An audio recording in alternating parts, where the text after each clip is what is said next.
Hello everyone. Sorry about the earlier video that I posted on YouTube and as well as Facebook. I thought I had it work and didn't realize that the mic wasn't working right. I was using most recent webcam software, and actually the older one works better. So maybe it's my fault because I have an older computer and I don't like Windows 10. So I'm still on Windows 7, but I'm not a tech guy, so I don't know. So I'm gonna have to record this thing, and it's quiet now, and I got time. Actually, I got a lot of time. I'm retired, but I have time. Nobody's bothering me right now. It's quiet in here, so I'm gonna give it a shot. I did notice when I recorded there was a slight buzzing sound. I hope that doesn't come up when I'm talking about this. If not, I apologize ahead of time. I'm kind of new at this. So my original thing to talk about was Champions, using 4th edition rule set. Champion/hero system. People tend to use the names interchangeably, and that's fine. Mainly because Champions started as a superhero role playing game initially, and over the years, particularly started a little bit starting with 4th, and then 5th and 6th to try to be more universal. But it still pretty much is a superhero game. I think those roots will always be there, particularly since hero games keep coming out with stuff that has to do with superheroes. Although you can do technically anything with it. But that was in an earlier video, so I'm not going to go retread that old ground. What I'm going to talk about today is, like I said, what I'm going to talk about is the combat system. Now, the combat system is ultimately simple and can be overcomplicated. We normally dealt with religion for a moment. Preacher once said that the Bible is really easy to understand. You need somebody to help you make it difficult. That's Champions in that way. Once you get the learning curve of the system, which really, despite what some people say, isn't quite that high, as long as you get the learning system as it is, it's not that hard a game. It's not that difficult to work with. What causes problems is people overcomplicating things and trying to be power gamers. And I warn you, it is a kind of system where it is very vulnerable to power gamers. You really need to ride herd as a GM over the characters. I know some people have tried to pull some things, try to get things under your nose, and you got to control things like active point cost and how powerful an attack can be and how strong the defenses can be and stuff. But the combat system here isn't all that bad. Basically, I'm going to go over. I'm not going to spend a lot of time on it. First time I tried doing this, my wife commented out. I felt like I was lecturing, so I didn't want to do that because that's boring. Which is fun because the backstory of Champions is that the guy that helped to create Champions, I think it was Rob Bell. I forget who. Actually created a system when he was in a boring lecture in college, and he was bored, so he started working on a system. So I don't want people making game systems because they're bored. So I'm going to try to get into this. So basically, the best way I can explain it is I'm going to basically tell you things that make hero system Champions different than other systems. First is the initiative. You do not roll for initiative in Champions. You always have a fixed attribute that tells you how fast you go. The two primarily things to remember in Champions, as far as like initiative goes, is dex and speed. And the way it works is there's basically you have a turn. A turn takes up 12 seconds. It means 5 turns make up a minute. So in theory, it's supposed to be you're supposed to do like in theory, combat's supposed to be fast. In the real world, if you're watching two people fighting and you're in the Champions or Hero System universe, the fight will be over in a couple of minutes, if all, and that would be a long fight. Anyway, you have a speed attribute, and if it's not 6th edition, it's a figured attribute. The attribute is dex divided by 10 plus 1. So like say if you have a dex of 15, It will be 10. It would be 15 divided by 10. There should be 1.5 plus 1 should be 2.5. So you spend 5 points, you get 3. If you spend 15 points, you get 4, and so forth.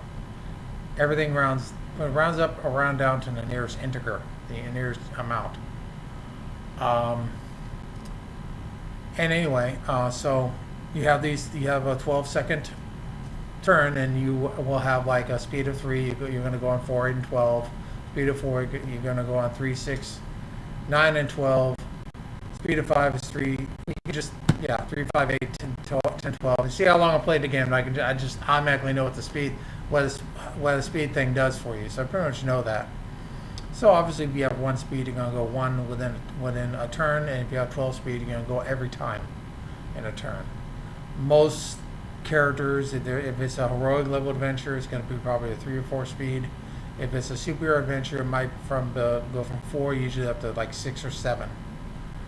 That's one thing you want to watch out for is people with really high speeds, because they get a lot of actions in combat. Sometimes they can slow things down. You might want, if you really want a faster combat, I would suggest put a little cap on speed. Don't let people have really outrageous speeds like 7 or 8 or 9, because they'll take up bulk of the combat. They'll be doing everything. It's like in White Wolf when you get the one guy that has the vampire with a whole bunch of celerities, and he's splitting dice pools and doing all this kind of insane stuff, and you're sitting there just waiting with your gun. So you want to try to put some kind of cap on that. That's probably a good idea. So that's how basically the person with the highest dex and the highest speed goes first, and then the second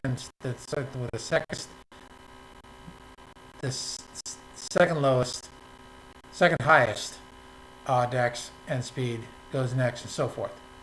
That's done on a speed chart. You'll find out pretty much any version of Champions has a speed chart. You can download it and print it. You can do a lot of different stuff with that. Let's see if I have that here. I have a beautiful book here with the cover from George Perez, which is cool because he's a great artist. Come to me in a minute here. Here we go. Here we go.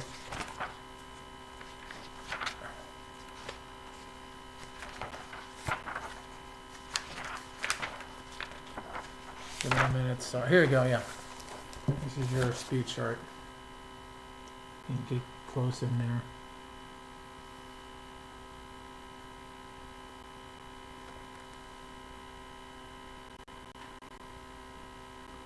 Yeah, that's your speed chart, as you can see.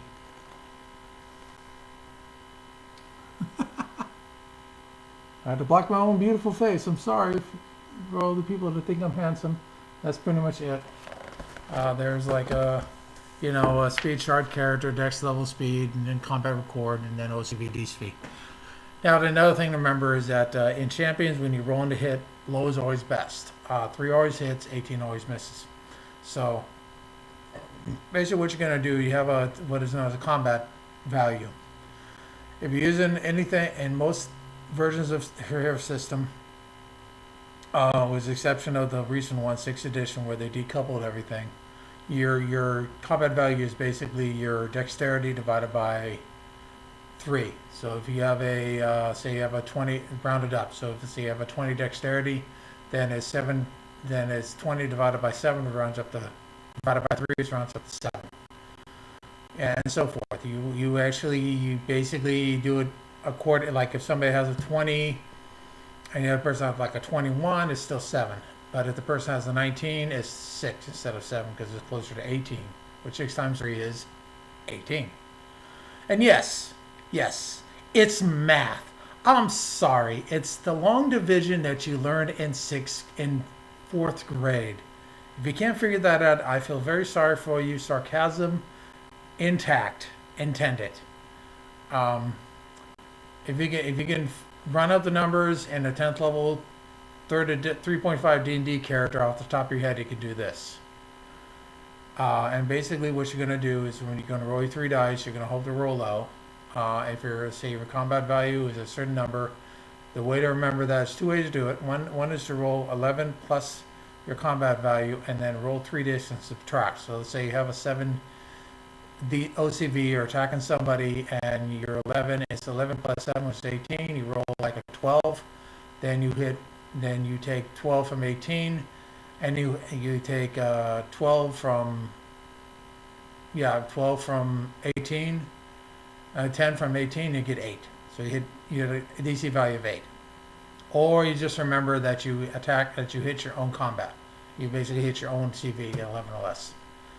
So if I haven't figured this out from the last time videos, don't check this out. Basically, Hero System uses number D6s, and it's basically a bell curve. So it's a 3d6 bell curve. Everything is pretty much rolled on 3d6, except for damage, how many dice you put into damage.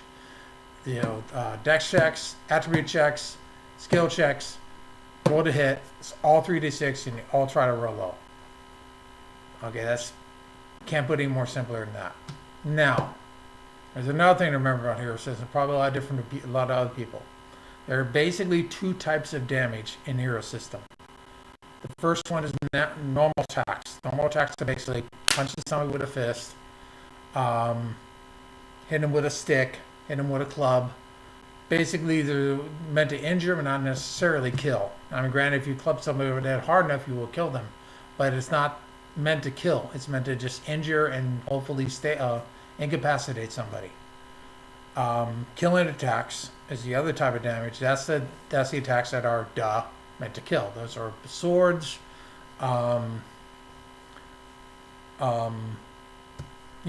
darts, bullets, all that kind of stuff. Laser attacks, certain types of energy attacks. A blast of fire will probably burn you, and that's meant to kill you. That's basically killing attacks. And the way killing attacks work, is that basically the way normal attacks work. Let's say I have 66. I roll like 25 points of damage.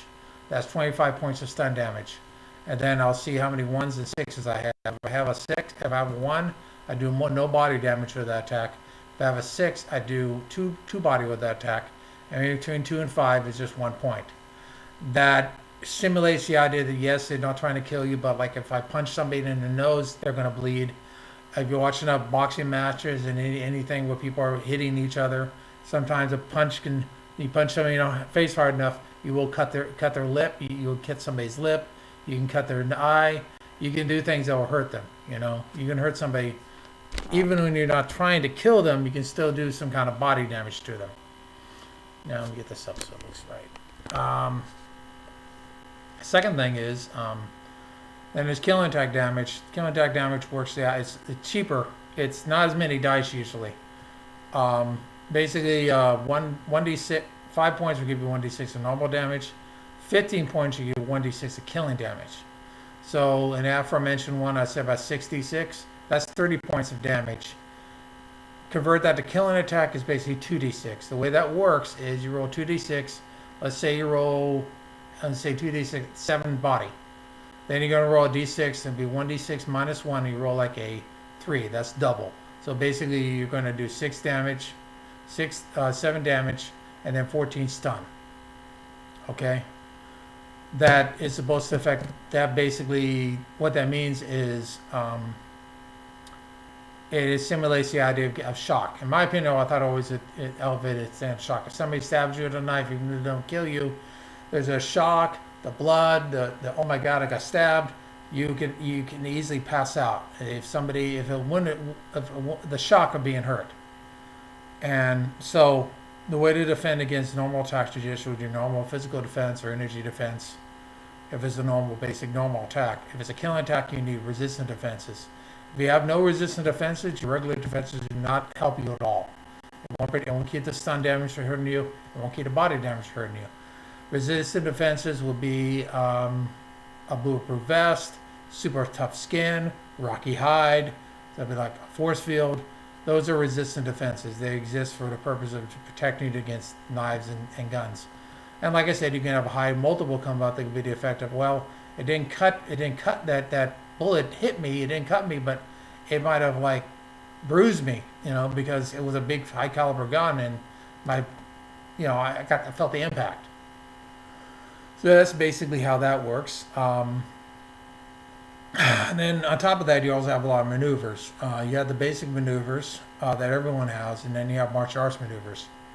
The general rule of martial arts maneuvers, you can buy at least 10 points worth. And all martial arts maneuvers, when you come right down to it, give you some special things you can do. They enhance maneuvers that everybody else has. So like a punch, like for instance, a martial punch will give you plus 2, give an extra 2d6 of 2 dice 6 of damage when you punch somebody. So if you have a 20 strength and you buy a martial strike, you're going to do 66 damage instead of 4d6 damage. Simple, straightforward language, not that complicated. And yes, I am stressing that it's not that complicated. Now, here's where we're getting to the complicated part. If you buy a power, okay, with an advantage, let's say you buy a knife, but it's a really sharp knife and it's made out of Teflon or it's made of some special material that can cut right through body armor. That's really good, like an armor-piercing knife. You're going to need, it's real quick, let me explain how killing attack works. If you have a 15 strength, and like I said, 15 points will give you 1d6 of killing damage. And you have a knife that does 1d6, you're going to double that attack, double that damage. So a 1d6 knife is going to 2d6, it's as a strength of your, it's the power of your strength backing it up. You can't go any higher than double the amount of damage of any kind of killing attack. Now, if you put armor piercing on that attack, that goes from about 15-point killing attack to I think a 22-point killing attack. So you're not going to do that full 2d6 damage. You're going to have a 22 strength to max out that damage. Otherwise, you're going to sell back what you're short of. So basically, instead of a 2d6 killing attack, you can have like a 1d6 plus 1 or 1.5d6 killing attack because you don't have enough strength to double it. I had one guy in my gaming group made a big deal about, oh, you got to have armor piercing advantage on your strength to do that. No, you don't. You just need enough strength to be able to put that power through. Does it make a lot of sense? Maybe not, but it's game balance. Excuse me. And that's important because game balance in this game is kind of important. Just to point out, there is a range killing attack and hand-to-hand killing attack as a power. Range killing attacks usually do not add strength bonus to it. Those are mainly because their guns are usually, unless maybe a muscle power weapon can do it, like a bow, but predominantly no. A gun, something you throw at usually something like that does not get a strength bonus. That's as far as I'm going to go with it. Now that I got it out of the way, there are different maneuvers and stuff. I'm not going to get into a whole bunch of detail because that's boring and slow and nobody wants to hear that. Well, some people want to hear it, but honestly, as much as I love this system, as much as I've been doing it for years and years and years, as much as I did when it first came out in 1981, as much as I think it's a better system than people make it out to be, it can be a little bit hard to manage. It's difficult sometimes to manage a bunch of players at a table doing combat. So without further ado, I'm going to get into what I think will help when you run combat and if you're in the envious or unenviable position of being a dungeon master, game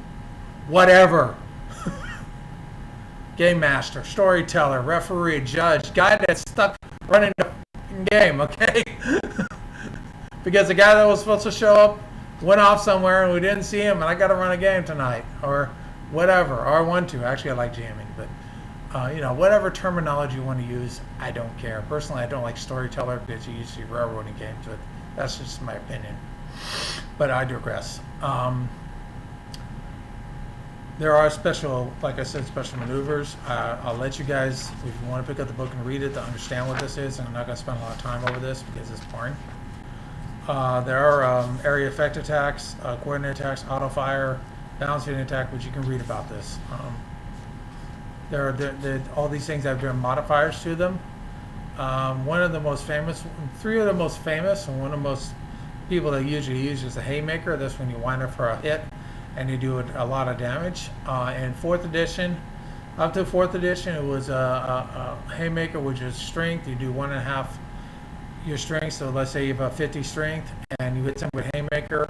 Instead of doing 10d6 damage, you're doing 15d6 damage. I changed it in 5th edition where now just an extra 4 dice of damage So the bricks aren't the only ones that can do it. So you can decide maybe that energy blast just powers up and all this fury power. It's like, you know, and that's what he does. Or a swordsman just, wails up on him or something. That's how we do it. It'd be damage classes, so you can conceivably do something like that with a killing attack. You just add more to the killing attack. That's the only way you can probably get away with that whole double thing. But it's also dangerous because Haymaker gives you a horrible DCV because you're basically doing all-out attack and you're taking your time, so it's easy to get hit. And then move by, move through. Move by is basically jousting somebody or coming up behind somebody and smacking them side of the head when they're not run up to somebody and hitting them. And then move through is basically plowing right over somebody. And that's basically you go at full velocity and you hit into somebody. Like tackling somebody or slamming into somebody. Like body slamming somebody. Body slam would be a move through. And then, there's grabbing and there's other ones and there's optional maneuvers anyone can do. Now here's the thing about this system. All these things, standard maneuvers, optional, anyone can do those. It doesn't matter who you are. There's no feat tree. There's no, my apologies to D&D. No feat, there's no like only this person, this type of person can do this. There's no restrictions on that. If you want to do like a set, you want to block somebody, you want to do cover, you want to dive for cover, pulling a punch, anyone can do it. There's nothing stopping you from doing anything you want to do if that's what you want to do. Now, we're right along. I'm going to give you some. I'm not going to get too much into everything else. What I'm going to do is give you some advice. So first, number one, keep it simple. KISS. And yes, I want to rock and roll all night and party every day. Actually, I'm getting kind of old to party every day. It wears you out after a while. It gets expensive. Anyway, keep it simple, stupid. If you're new to the game and you never played champions ever before in your life, please do dear God in heaven, do not do the optional combat. You will hate it. Your group will end up quitting it and playing something else.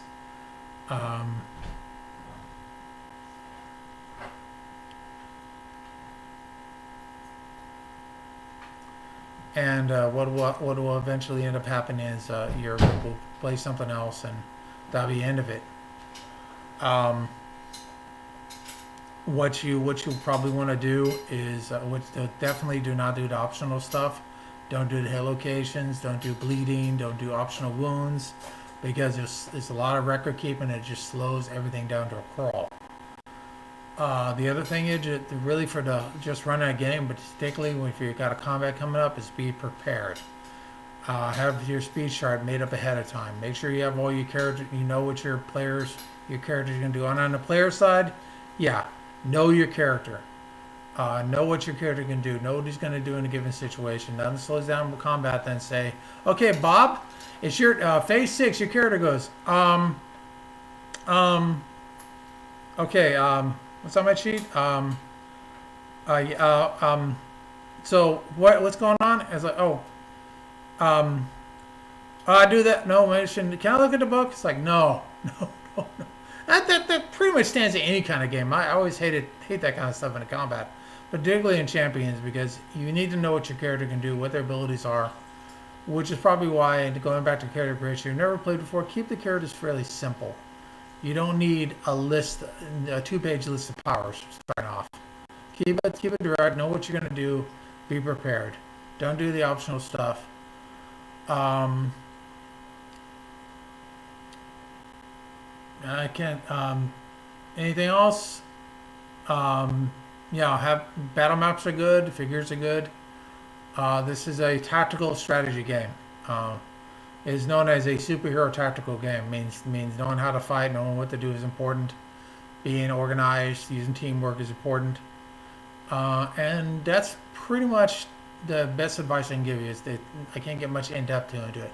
One thing I definitely want to do, and this is part of character creation, is stay away from variable power pools. What a variable power pool is basically is I got a set amount of points and I have a control cost on those points, and I can throw any power I can in there and just do it. That can slow things down. If you're prepared, it's not too bad, but you definitely don't want to be in the middle of combat. And like a former player of mine once said, "Hey, how does this power work?" And I want to say, "It works really well. What are you going to do now?" "Well, I want to do this thing with my power. How do I do it?" It's like you're in the middle of a fight, but I have variable powerful. So yeah, try to stay away from that. Or if you have to, make sure you have like everything prepared. You should be better than a Boy Scout with this system. As for like running into people like NPCs and stuff, you don't have to have everything written up, stylized. I used to do this like, well, okay, he's a lawyer.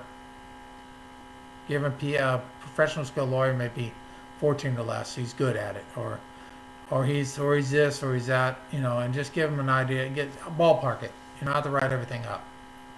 You won't have enough time in the day to do that.